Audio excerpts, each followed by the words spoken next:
worshipping Allah. Allah subhanahu wa ta'ala describes وَسَخَّرْنَا مَعَ دَاوُودَ الْجِبَالُ يُسَبِّحْنَ وَالطَّيْرَ وَكُنَّا فَاعِلِينَ.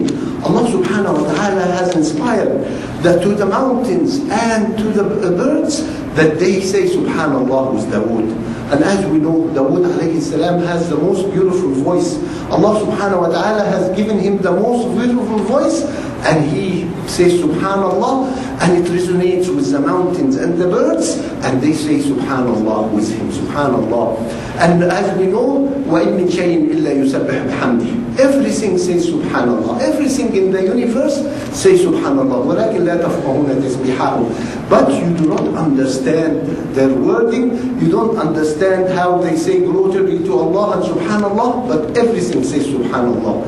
And this is an important thing for us, because when we want to do something, we say Bismillah ar-Rahman ar-Rahim. When we want to open a door or open the car or start the car, we say Bismillah ar-Rahman ar-Rahim. And some people will say, what use would it do? But if we understand that these solid things, the car, the mountain, everything says Subhanallah, and they resonate with the tasbih of Allah. So when you say Bismillah ar-Rahman ar-Rahim, you're telling him, you're telling these solid things that I am doing this in the name of Allah, and they will resonate. Subhanallah. وَلَكِنْ لَا تَفْقَهُونَ تَسْبِيحَهُمْ. You don't understand, but they, Subhanallah, everything worship Allah Subhanahu wa Ta'ala. So here, Dawood is spending the time to judge, and we look at his son Sulaiman. His son Sulaiman didn't object to his judgment, or didn't want to reverse his judgment in front of the people. Because when you, as they say, if you want to criticize somebody, if you criticize in public, you're putting them down.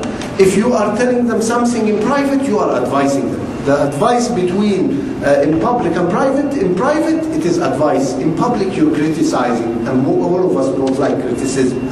So he went to his father alone and advised him that there is a better ruling.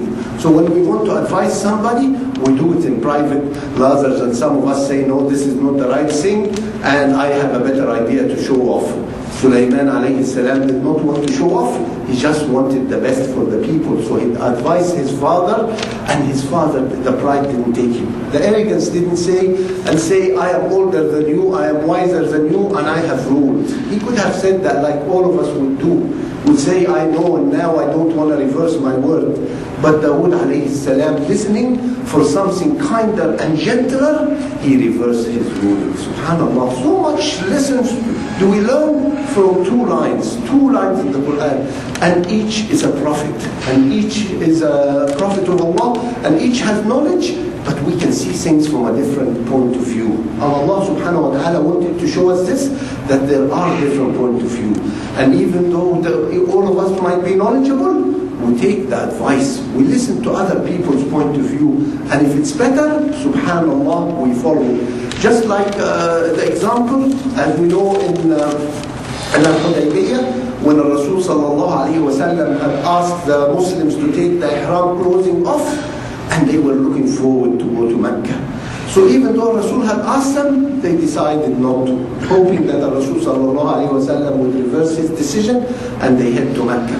So Rasul sallallahu alayhi wa sallam goes in his tent and tells his wife Salama, لَقَدْ هَلَكَ الْمُسْلِمُونَ. The Muslims are destroying themselves. I give them a direct order, and they disobey me.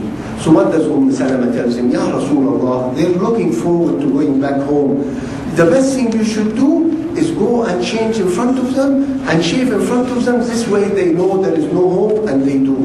And he listened to her, and he goes out and starts shaving in front of them, and they all start shaving and changing their clothes. Subhanallah. So it's advice. Yes, Rasulullah could have done this, but it teaches us listening to the advice. And in this case, he's listening to the advice of his wife and following the advice of his wife, because that's what marriage is about, to listen to each other, share each other's issues, and listen. And if there is a right opinion, we follow, just like we see in this ayah.